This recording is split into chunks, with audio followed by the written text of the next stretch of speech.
Okay, so part 1 here, it says find the range of values of m for which the quadratic equation here has no real roots. Okay, so we've got, in part 1 here,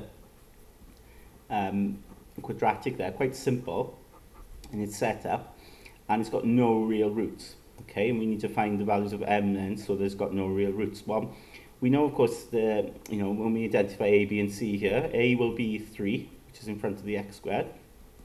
B will be minus 6, because that's in front of the x. And then your c then will just equal this value m here. Okay, now given it's got no real roots, okay, we can say then that b squared minus 4ac, of course, because it's got no roots, this discriminant will be negative, won't it? Okay, it'll be less than 0. So if we substitute in our values then, b will be minus 6, a will be 3, and c then will be our letter m. Okay, so we know then this will be 36, this will be 12. Okay, and it's up to you then how you manipulate it. You might want to take that minus 12m over and positive 12m, or perhaps I'll do it this way. So we keep it as minus 12m, but I'll take the 36 over. Take the 36 over, becomes minus 36. And then, to get m on its own, I need to take the minus 12 over and divide. Okay, so I'll be dividing by minus 12. But of course, when you divide by negative, the direction of the inequality must change. So then I have m then, and that becomes 3, doesn't it? Positive 3. M is greater than that. So that's answered part 1 there. Okay, now with part 2, it says, the curve C has equation y equals 3x squared minus 4x plus 7, and the line L has equation y equals 2x plus k, where k is a constant. Now it says then, given that L and C do not intersect, find the range of possible values of k. Alright, so in this case they don't intersect, okay, but we're still going to solve simultaneously. Okay, we're going to assume that they do intersect.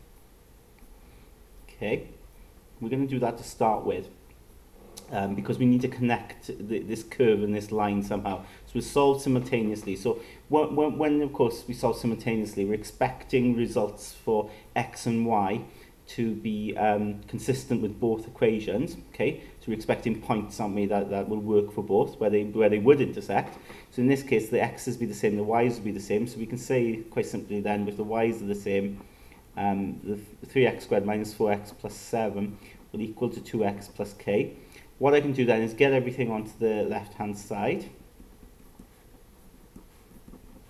Okay, so you've got that. Taking the 2x over, taking the k over. Simplify this then. And we've got a quadratic. Now we can't solve the quadratic because we don't know what k is. We can look at the discriminant, however, and in this case a is 3, b is minus 6, and c is equal to 7 minus k. So we can consider the discriminant. However, of course, because they don't intersect, okay, that means there shouldn't really be any results, shouldn't there? You know, when we solve these simultaneously, we shouldn't be able to solve it. There shouldn't be any solutions that come out because they're not going to intersect. Okay, so what we can say is, right, that we're not going to expect any results from this quadratic here. Okay, so given, okay, that no results are expected, okay,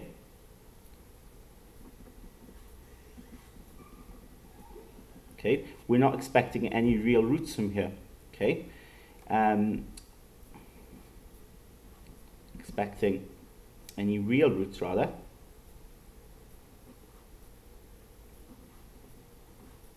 So we can say that b squared minus 4ac will be less than 0. Okay, that's what we can say, that the statement there. So we sub in our values. B is minus 6, a is 3, and c is 7 minus k. Okay, so then this becomes 36. And we can work out the 4 times 3 there. All right. Multiply out the bracket. So then 36 minus 84 is minus 48. So you can see then if I take that minus 48 over, it becomes plus 48, and then I'm just going to divide by the 12. So I get k to be less than 4. Okay, so if k is less than 4, that means then there's going to be a negative discriminant, so there's going to be no results for this, okay, which is what we'd expect, because we don't want these to intersect.